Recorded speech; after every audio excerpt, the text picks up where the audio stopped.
봄이 왔다는 것을 가장 먼저 느끼는 것은 새싹이 올라오고 꽃이 피는 겁니다.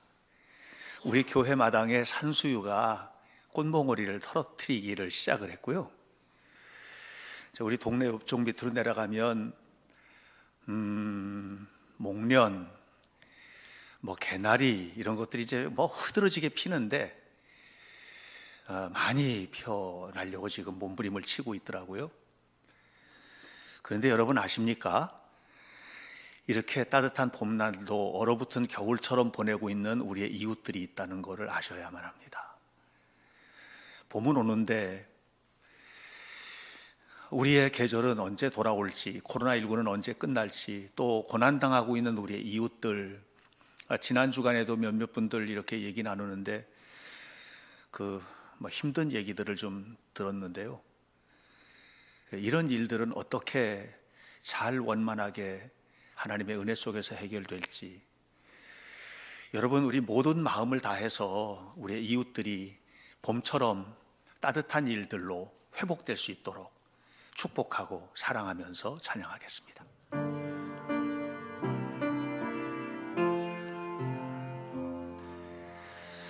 사랑의 나눔 있는 곳에 하나님께서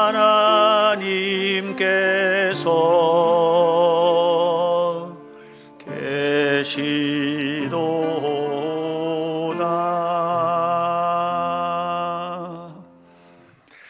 할렐루야.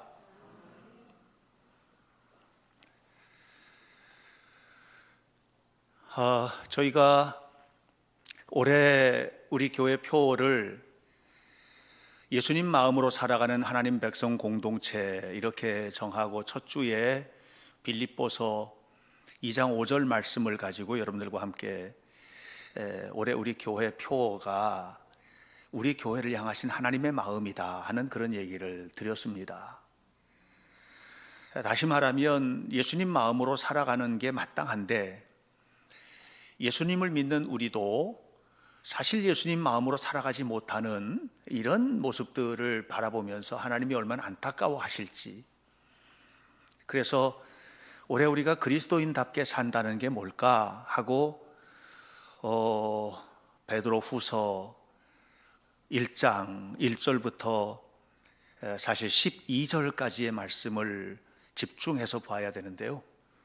이 말씀 가운데 5절부터 7절에 있는 말씀 하나하나 우리가 함께 나누었습니다.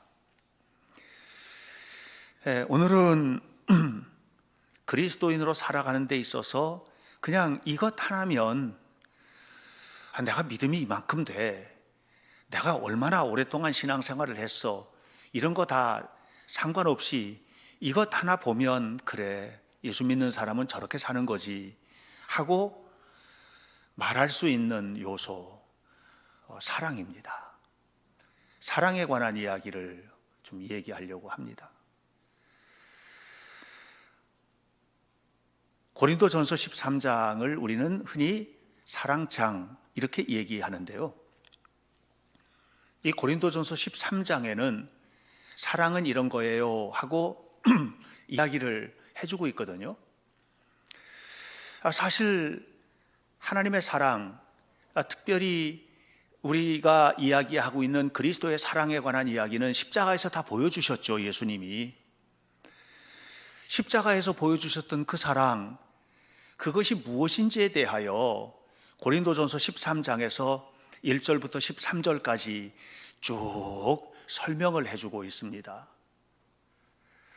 내가 사람의 방언과 천사의 말을 할지라도 사랑이 없으면 소리나는 구리와 울리는 꽹과리에 불과하다. 네가 예언하는 능력이 있어 모든 비밀을 알고 모든 지식을 알고 또 산을 옮길 만한 엄청난 믿음을 가지고 있다 할지라도 사랑이 없으면 아무것도 아니다. 네가 가진 것을 나눠주고 네 몸을 불사르게끔 이웃에게 나눠준다 할지라도 진짜 사랑이 아니라면 그건 아무런 유익이 없어. 이렇게 이야기하시면서 13절 마지막 부분에 이렇게 말합니다. 그 중에 제일은 사랑이다. 우리가 뭐 어떤 행동을 하고 어떤 대단한 것을 보여준다 하더라도 가장 중요한 것은 사랑이다. 이렇게 말씀을 했습니다. 사도 베드로는 베드로전서 4장 8절에서 우리가 이 땅을 살면서 그리스도인으로 살 때 무엇보다도 중요한 것은 뜨겁게 사랑하는 것이다. 이렇게 이야기를 했고, 사도 요한은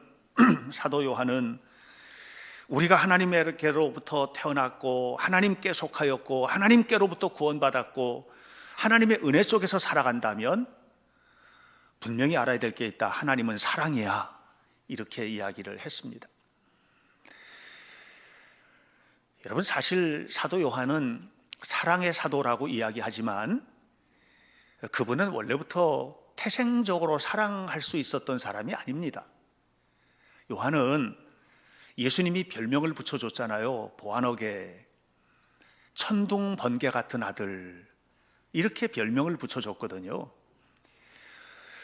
사실 요한에 대한 이미지는 굉장히 따뜻하고 부드럽고 좋은 이미지를 우리가 가지고 있지만 원래 요한은 후룩 불타올려서 그냥 전부 다 불태워버리고 마는 이런 성격의 사람이었다는 얘기예요. 그렇던 사람이 사랑의 사도로 변화가 되었습니다. 그 중심에 뭐가 자리 잡고 있을까? 사도 요한은 십자가 밑에서 예수님을 끝까지 지켜봤던 제자예요. 사도 요한은 그 밑에서 끝까지 예수님의 숨이 끊어질 때까지 지켜보다가 예수님께서 얘야, 어머니를 부탁한다. 그래서 예수님의 어머니 마리아를 죽을 때까지 돌봐줬던 사람이 사도 요한입니다. 다른 제자들 모두 다 순교의 영광을 짊어지고 하나님 앞에 이 세상을 버리고 던져버리고 하나님 앞에 갈 때 사도 요한은 그럴 수가 없었습니다. 아마 요한도 순교의 면류관을 쓰고 싶었을 거예요. 그런데 요한은 평생을 꾹꾹 참아 담으면서 예수님의 어머니를 지켰고 교회를 지켰습니다. 94세까지 살았습니다. 굉장히 그때 나이로는 어마어마하게 길게 장수를 하셨는데요. 그분이 돌아가실 때 제자들이 다 둘러 모았습니다. 이제 마지막으로 가시는, 사도 중에서는 맨 마지막까지 남아 계시던 어른이잖아요. 이분이 떠나면서 무슨 말을 할지 귀 기울여서 담기 위하여 제자들이 모였습니다. 그때 사도 요한이 제자들에게 말합니다. 사랑하고 살아라. 이렇게. 알겠습니다. 저희들이 사랑하고 살겠습니다. 그러면 그 다음에는 이제 뭘 할까요? 그랬더니 요한이 이렇게 말했습니다. 그것으로 충분해. 사랑하고 살아라. 그것으로 충분해. 사랑하는 여러분, 사도 요한이 얘기했던 그 이야기는 이미 예수님께서 다 하셨어요. 너가 성경을 배우고 구약 성경을 달달 외우고 다 해도 소용없다. 사랑하면 그것이 곧 율법과 선지자다. 무슨 얘기냐 하면 성경은, 구약 성경은 딱 두 마디예요. 율법과 선지자. 창세기, 출애굽기, 레위기, 민수기, 신명기 율법이에요. 나머지는 모두 선지자의 말이에요. 율법과 선지자를 다 이루는 거는 하나야. 다시 말하면 하나님의 말씀을 삶 속에 실현하는 거는 하나야. 그거는 사랑하고 사는 거야. 이렇게 예수님이 말씀을 해 주셨거든요. 사도 베드로는 믿음부터 시작을 해서 믿음의 덕을, 덕의 지식을, 지식의 절제를, 절제의 인내를, 인내의 경건을, 경건의 형제 우애를 더하면서 살아야 한다. 믿음의 사람은. 그리고 이 모든 것은 하나의 완성이야. 그건 아가페, 사랑이다. 이렇게 이야기를 하고 있습니다. 여기서 사용하고 있는 이 사랑이라는 헬라어 단어, 성경 원어의 단어를 아가페로 표현을 하고 있습니다. 그냥 우리가 흔히 보는, 그냥 우리 입으로 말하는 나 너 사랑해, 진짜 사랑해, 이렇게 그냥 홍수에 흙탕물 떠다니듯이 그렇게 떠다니는 사랑 얘기 말고 아가페예요.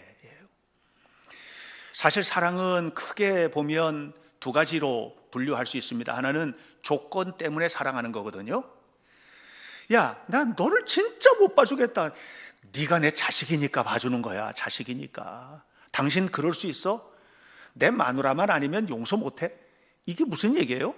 조건이 조건. 사랑을 하는데 조건 때문에 사랑하는 거예요. 내 자식이라는 조건 때문에, 내 아내, 내 남편이라는 조건 때문에 이해하고 용서하고 받아주는 거예요. 대부분의 사랑이 그 속에 있어요. 어떤 젊은이가 자매에게 결혼 신청을 하는 거예요. 청혼을 하는 겁니다. 그러면서 당신을 볼 때마다 내 마음은 마치 무지개를 바라보는 윌리엄 워즈워드의 마음처럼 뛰어. My heart leaps up when I behold the rainbow in the sky. 하늘의 무지개를 볼 때는 내 마음은 뛰노라. 그것처럼 뛰어. 이 뛰는 마음을 주체할 수가 없어. 결혼해 주세요.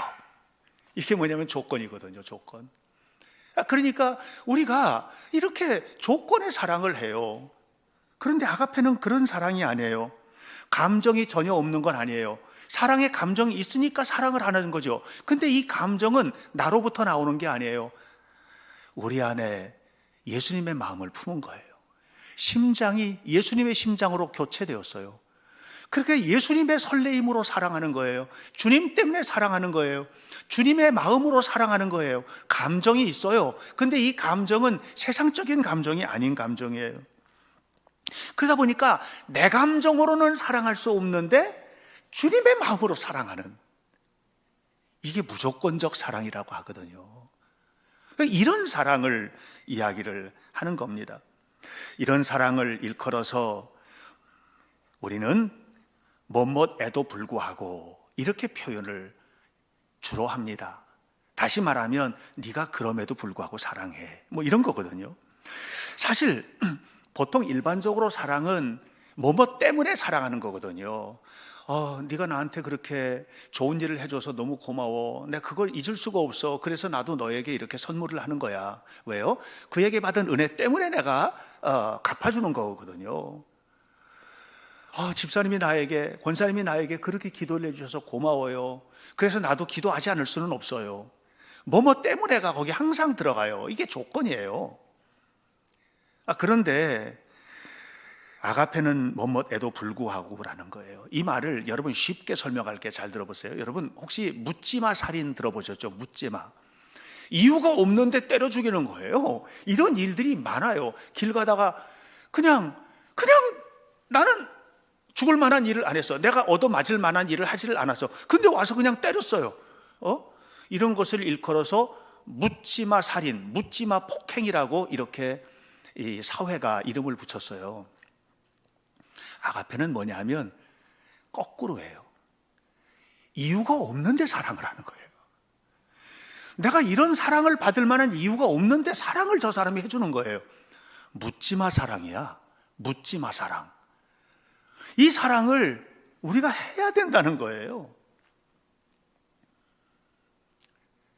작년에 연말에 여전히 전주에서 얼굴 없는 천사가 나타났어요. 21년째.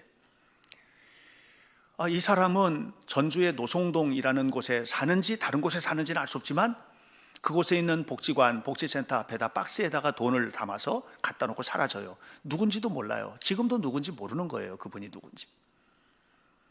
그런데 21년 동안을 그 일을 했는데 그동안에 이렇게 했던 기부액, 자기가 누군지도 밝히지 않고 기부했던 기부액이 8억 원이 넘는데요. 진짜 많은 돈을 기부했잖아요. 네.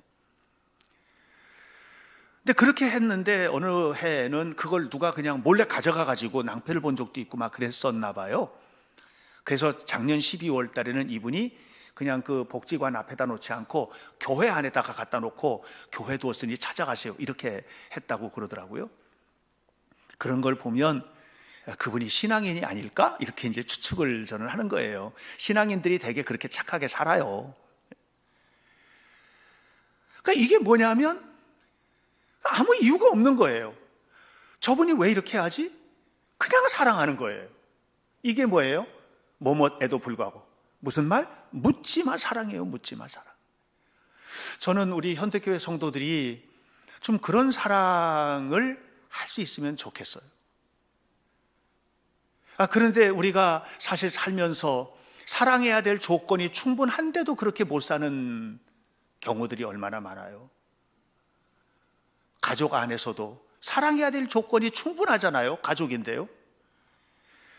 한 교회 안에 있는데요. 현대교회 성도들이잖아요.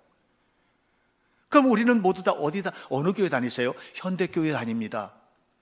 그런데도 이 안에도 하나가 되질 못하고 서로 그리스도의 사랑으로 사랑하지 못한다면 창피한 노릇이 아닐까? 이런 생각이 들어요. 우리가 베드로의 말 아니라도 주님께서 하신 말씀이니까 사랑하며 사는 것은 마땅합니다. 그런데 누구를? 모든 사람을. 여기서 말하는 모든 사람은 누굴까? 여러분, 아가페의 사랑은 모든 사람을 대상으로 하는 것이라는 거예요. 근데 여기서 말하는 모든 사람은 누굴까? 제가 최근에 어떤 한 가수의 노래를 좀 들었어요. 제가 가수들 노래를 찾아서 듣고 하는 걸 잘 안 해요. 그럴 시간도 없고요. 그냥 이제 책을 읽거나 공부를 하거나 설교 준비를 하거나 할 때 제가 좋아하는 음악을 틀어놓거나 이렇게 하기는 하는데 대중가수의 노래를 틀어본 적은 한 번도 없거든요. 그런데 이 가수에 대한 이야기를 들었어요. 이승윤이라는 가수예요. Sing Again이라는 프로그램 혹시 보신 분 계실지 모르겠어요. 여기서 우승을 한 친구예요. 노래를 좀 독특하게 하더라고요. 근데 그분에게 관심을 가진 거는 그분이 이재철 목사님의 아들이라는 것 때문에도 제가 이제 관심을 좀 갖게 돼서 들었는데요. 이 친구가 재밌는 얘기를 했어요. 첫 번째 이제 경연에 나와가지고 첫 번째 시간에 나는 어떤 가수인가 이거를 이제 규정하는 한마디로 딱 하는 그런 시간이 있었는데 나는 어떤 가수입니다. 배 아픈 가수입니다. 이렇게 하는 거예요. 자기는 배가 아픈 가수라는 거예요. 그래서 왜 배가 아픈가? 이렇게 이제 그 말이 무슨 말이냐고 물었더니 이 친구가 말하는 게 되게 재밌어요. 자기보다 잘하는 사람들을 보면 무조건 배가 아프대요. 자기보다 노래 잘하는 사람 보면 배 아프고요. 하여튼 무슨 TV를 켜도 자기보다 잘하는 사람 나오면은 보기가 싫어서 꺼버린대요. 어떤 경연대회 같은 거 이렇게 자기가 나가지 않는 이유는 자기보다 잘하는 사람이 너무 많아서 배가 아파서 못 나간다는 거예요. 여러분, 우리 똑같지 않아요? 예? 그 친구만 그래요? 여러분, 남 잘 되는 거 보면 배 안 아프세요? 예? 나랑 경쟁의 대상인데 나보다 먼저 어느 순간에 먼저 휙 간다. 그럼 배 안 아프세요? 이웃집 아이가 훨씬 더 잘 되고 박수를 치면서도 와서 너는 도대체가 하면서 배 안 아프세요? 우리는요, 배앓이를 하면서 사는 거예요. 그렇게 살고 있어요. 우리 주변에 보면 부러운 사람이 너무 많아. 저도 목사로서 살면서 보면 목회 잘하는 사람 보면 배 아프더라고요. 교회가 잘 성장하는 사람 보면 배 아프던데요. 우리 주변에는요, 우리가 부러워할 만한 조건들이 너무 많아요. 예. 돈 많은 사람, 지위가 높은 사람, 같이 출발했는데 먼저 나가는 사람, 재능이 뛰어난 사람, 이런 사람들 보면 너무 속상한 거예요. 아가페는 뭐냐? 그런 사람들에게도 따뜻한 마음으로 대하라는 거예요. 이게 아가페예요. 여러분이 주님처럼 그들을 위해서 목숨을 내줘라, 이건 기대하지도 않겠어요. 그런데 배 아파하지는 말아라. 좀 붙잡아주고 함께 축하해주고 축복해주는 마음을 갖는 게 중요하지 않겠습니까? 우리가 그렇게 살아야지 그리스도인다운 것이지. 그러니까 아가페를, 모든 사람을 향해서 아가페로 살아라는 얘기는 너보다 잘난 사람, 너보다 돈 많은 사람, 너보다 훨씬 잘하는 사람, 그런 사람들은 내버려둬야 될 대상이 아니고 너무 잘하니까 박수 쳐줘야 될 대상이다. 아가페를 해라, 이 얘기예요. 성경에 나오는 이야기 가운데 제가 놀라운 에피소드 하나를 소개해 드릴게요. 그건 다윗과 요나단 사이에서 사랑의 에피소드예요. 이 다윗이라는 친구는 정말 똑똑하고 유능한 친구예요. 그래서 사울 왕이 그를 발탁했어요. 왜 발탁했느냐 하면 써먹으려고요. 그래서 이 다윗이 사울의 눈에 들어서 왕궁에서도 일을 하고 뭐 이렇게 하는데 너무너무 유능하게 잘하니까, 그리고 골리앗도 다윗이 죽였잖아요. 그 이후에 이루어지는 일들이 뭐 골리앗 죽인 것 정도가 아니에요. 해가는 모든 일들이 너무 훌륭한 거예요. 그러니까 늘 다윗은 사람들에게 이목을 집중시키고 뛰어난 겁니다. 사울은 그것을 이용하고 싶었는데 나중에는 어떻게 바뀌느냐면 저거를 깨트려 버리고 싶었어요. 왜요? 저거를 깨트리지 않으면 자신과 자신의 아들로 이어지는 이 왕조가 위태로운 거예요. 어떻게 깨트릴까? 하나지요. 간단해요. 죽여버리면 되는 거예요. 그래서 평생을 사울은 다윗을 죽이기 위하여 자기의 온 힘을 쏟습니다. 그런데 바로 그 사울, 다윗을 죽이기 위하여 발버둥치는 바로 그 사울에게 왕위를 이어받아야 될 아들이 하나 있었는데 그 이름이 요나단입니다. 근데 요나단은요, 아버지보다 잃어버릴 게 훨씬 많거든요. 사울 왕은 왕으로 살다가 죽으면 돼요. 자기 왕위를 빼앗길 그건 아니에요 지금. 근데 요나단은 다윗이 이걸 가로채가면 자기는 왕의 자리도 못 올라가요. 훨씬 더 빼앗길 게 많고요. 자기가 지금 유지하고 있는 이 지위를 완전히 내려놔야 되는, 이게 요나단이에요. 그런데 자기 아버지하고는 전혀 다른 길을 가는 거예요. 다윗을 박수쳐주고, 자기 아버지가 다윗을 죽이려고 할 때 피하게 해주고, 자기 아버지에게 다윗에 대해서 변호해주고, 심지어는 아버지가 자기 아들인 요나단을 막 욕을 할 만큼 그렇게 변호를 해주고 품어주고, 결정적으로 아버지 소나기 속에서 피하여 도망갈 수 있게끔 길을 열어줍니다. 왜 그랬을까요? 요나단은 하나님의 마음에 민감했습니다. 그러니까 요나단은요, 아가페를 하는 거예요 지금. 요나단은 하나님의 마음으로 사랑하는 거예요. 하나님의 뜻이 다윗에게 있는 것을 너무나 분명하게 알고 있는 거예요.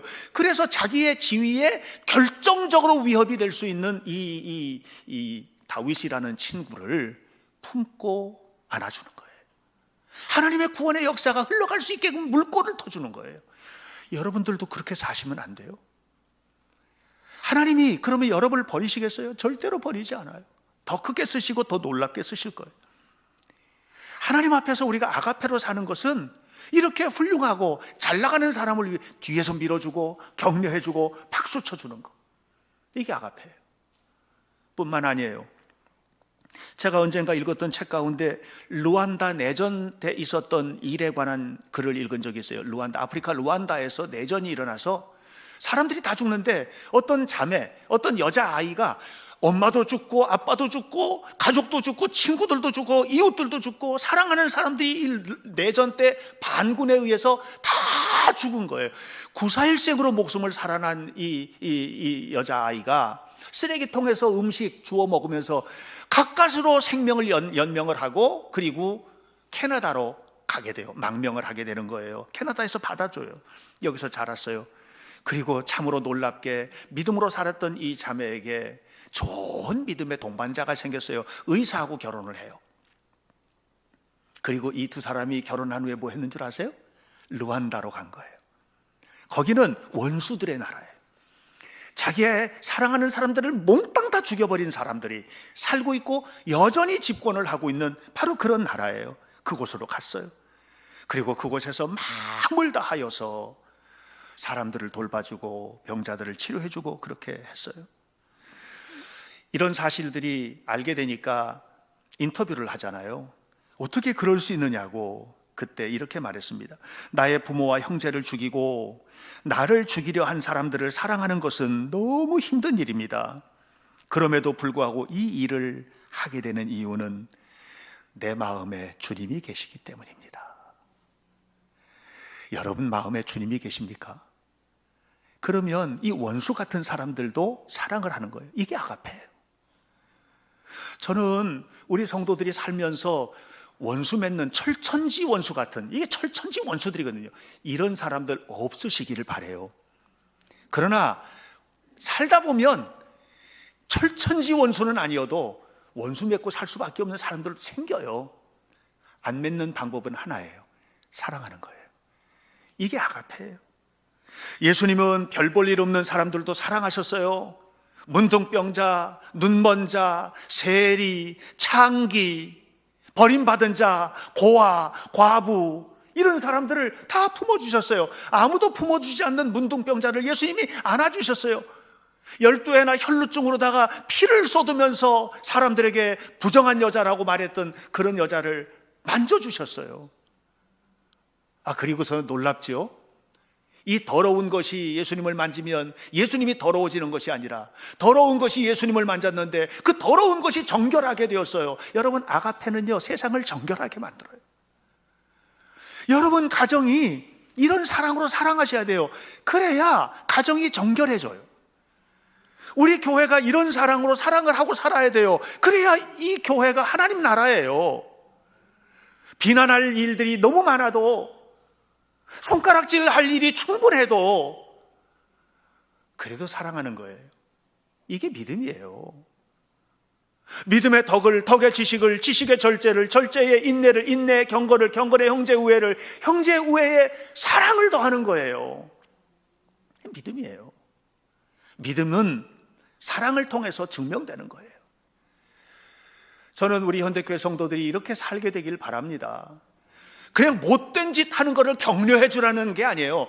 못된 짓을 하는데 사랑을 하고 또 사랑을 함으로써 그 못된 짓 하던 그 사람도 주님을 알고 주님께로 바뀌어지고 삶을 뒤집어 엎고 새로워지도록 하기 위한 사랑이지, 못된 짓 하고 나쁜 짓 하는데 그래도 사랑하고 그냥 끝까지 사랑해서 나쁜 짓에 구덩텅이에 빠져버리고, 이걸 말하는 게 아닌 거예요. 사랑에는 목표가 있는 거예요. 왜? 주님께까지 잘하는 거예요. 이것이 사랑의 목표예요.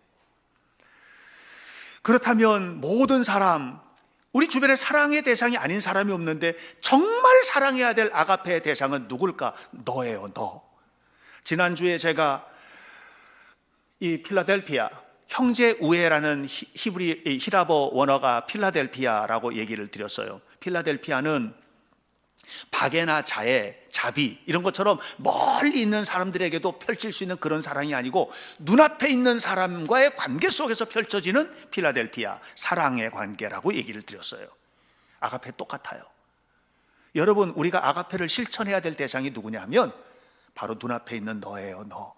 눈앞에 있는 너. 저는 성경을, 이 말씀을 묵상을 하다가 요한복음 21장에서 굉장히 중요한 문장 하나를, 대화 하나를 보게 됐어요. 부활하신 예수님께서 갈릴리 호숫가에서 베드로하고 사이에서 나눈 얘기입니다. 베드로가 예수님을 3번씩이나 부인했잖아요. 십자가 앞두고. 그랬던 것을 다 아는데, 그걸 다 아는 예수님이 갈릴리 호숫가에서 그 베드로를 바라보면서 이렇게 물었어요. 요한의 아들 시몬아, 네가 나를 사랑하느냐? 이렇게 물었어요.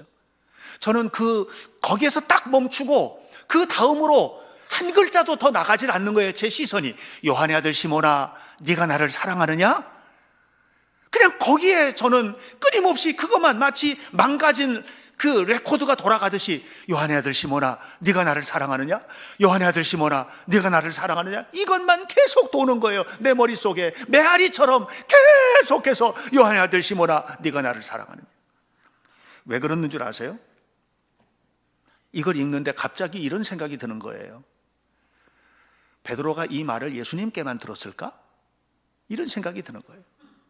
베드로가 이 말을 예수님께만 들었을 것 같지가 않은 거예요. 예수님을 처음 만나던 날 베드로가 고기 잡으러 갔어요.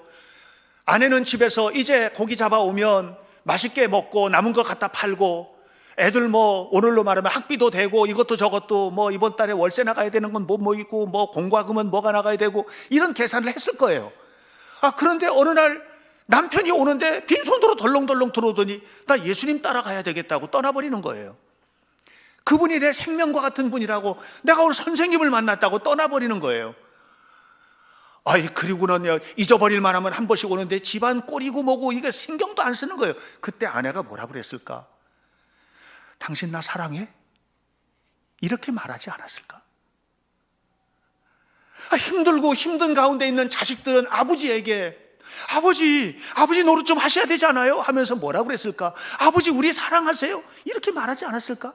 요한의 아들 시몬아, 네가 나를 사랑하느냐? 이 말은 예수님만 하신 얘기가 아니고 베드로는 예수님께만 이 말을 들었을 것 같지가 않은 거예요.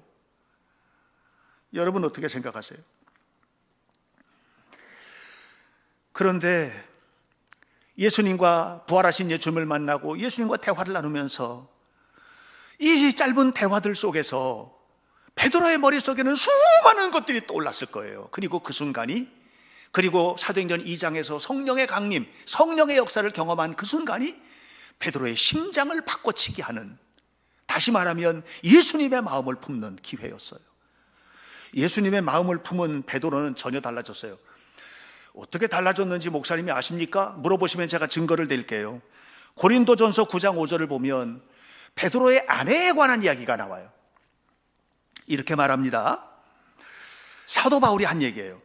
우리가 다른 사도들과 주의 형제들과 게바처럼 믿음의 자매된 아내를 데리고 다닐 권리가 없겠느냐? 여기 게바는 누구냐면 베드로거든요. 베드로처럼 자기 아내와 함께 다니면서 하나님 사역을 할 권리가 없겠느냐, 이 얘기예요. 이 무슨 얘기냐? 베드로가 아내의 마음을 충분히 이해했을 것 같아요. 그리고 이 아내를 외롭게 두어서는 안 되겠다는 생각을 했던 거예요. 내 아내를 그냥 두어서는 안 된다. 내가 좋아하는 이 일을 내 아내와 함께, 우리 가족과 함께, 내가 사랑하는 사람들과 함께 이 일을 할 수 있게끔 이 마음을 가진 거예요. 그러니까 베드로의 삶이 완전히 달라지게 된 것이죠. 그러면서 베드로가 베드로전서 3장 7절에서 말합니다. 남편들아, 이와 같이 지식을 따라 너희 아내와 동거하고 그를 더 연약한 그릇이요 또 생명의 은혜를 함께 이어받을 자로 알아 귀히 여기라. 남편들아, 네 아내와 함께 행복하게 살아야 해. 그는 연약한 그릇이야. 생명의 은혜를 그 그릇 속에 함께 담고 함께 살아야 되는 그런 사람이야. 이걸 알고 살아야 해. 베드로가 자기는 그렇게 안 살면서 말만 이렇게 했더라면 나쁜 사람이죠. 근데 베드로는 이렇게 살았던 거예요. 근데 요즘은 조금 다르잖아요. 이 얘기를 아내들에게 해야 돼요. 아내들아, 남편들은 더 약한 그릇이다. 요즘에 아내들이 얼마나 센지 몰라요. 절대로 남편들이 약하지 않아요. 집에서 의견을, 모든 것들을 끌고 가는 거는 여자들이지 남편들이 별로 아닌 것 같아요. 그래서 여러분 기억하셔야 돼요. 여러분 남편들이 얼마나 연약한 그릇인지 아셔야 해요. 저도 그렇고. 다시 바꿔 말하면 모두가 마찬가지라는 거예요. 요한의 아들 시몬아, 네가 나를 사랑하느냐? 이 말은 당신 나 사랑해? 이렇게 우리는 말하는 쪽이 아니라 듣는 쪽에 서서 해야 돼요. 남편이든 아내든 어떤 위치에든지 당신 나 사랑해 하고 말하는 그 소리를 듣는 쪽에 서는 거예요. 예를 들어서 당신 나 진짜로 사랑해? 사랑하면 그럴 수 있어? 그럼 거기다 대고 듣는 쪽에, 아 그렇구나, 내가 뭔가를 해야 되지, 이렇게 생각 안 하고 너는 뭘 잘했는데? 이런 식으로 가면 해결이 안 돼요. 우리는 예수님을 믿는 사람들이잖아요. 똑같이 해서는 안 되는 거예요. 우리는 그리스도인답게 하나님 앞에 살아가는 거예요. 하나님의 사랑을 마음에 품고 이 사랑으로 살아가는 거, 이것이 중요합니다. 제가 어느 책에서 이런 글을 읽었어요. 어떤 분이 어렸을 때의 경험을 고백을 하는 거예요. 그러면서 이런 얘기를 해요. 내가 어렸을 때 밖에서 아무리 힘들고 아무리 어려워도 집에 딱 들어왔을 때 엄마가 웃는 얼굴로 있으면 힘들었던 게 하나도 힘든 게 아닌 게 됐대요. 근데 밖에서 뭐 상도 받고 뭐 성적표 전부 다 수수 이 성적표를 들고 집안에 딱 들어왔는데 엄마가 화가 난 얼굴, 아빠하고 큰 소리 나는 얼굴로 딱 있는 모습을 보면 내가 가지고 왔던 모든 행복이 아무것도 아닌 게 됐대요. 여러분 아세요? 부모로서 어떻게 사셔야 되겠어요?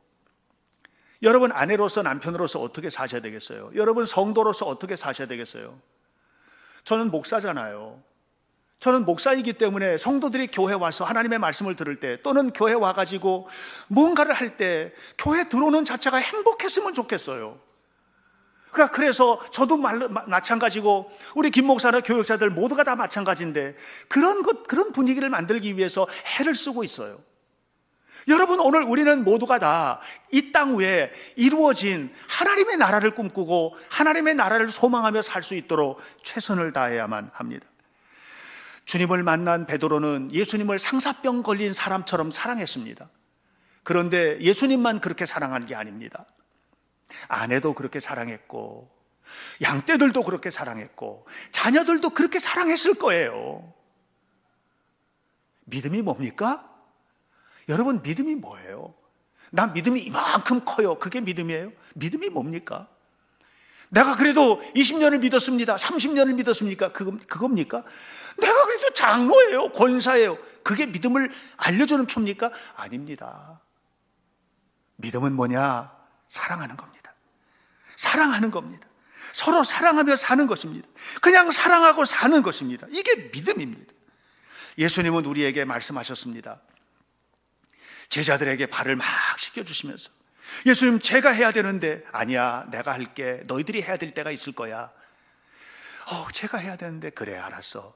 너도 가서 이와 같이 하라. 그게 사랑입니다. 주님의 마음을 품지 않으면 할 수 없는 거. 주님의 마음이 내 안에 주님의 마음이 품어지고 주님이 내 안에 계시지 않으면 할 수 없는 거. 나는 배 아픈 모습으로 살아갈 수밖에 없는 세상인데, 배가 안 아프고 축복이 될 수 있는 것은 단 하나, 예수님의 마음을 품는 것. 이 마음으로 주님 앞에 사셔서 여러분 가정도, 여러분 직장도, 여러분의 일상생활도, 우리 교회도 하나님 나라가 되기를 주님의 이름으로 축복합니다. 기도하겠습니다. 살아계신 하나님, 생명의 주님께서 우리에게 생명을 주셨사오니 그 생명을 누리게 하시니 감사합니다. 생명을 누리며 그 생명을 풍요롭게 누리며 하나님 앞에 살아가는 저희들이 그 생명을 나누기 위하여 사랑하게 하시고, 끝까지 사랑하게 하시고, 날마다 사랑하게 하시고, 어디서든지 사랑하게 하시고, 그리스도인답게 사랑의 사람으로 살아가는 저희들이 되도록 축복해 주옵소서. 예수님의 이름으로 기도하옵나이다. 아멘.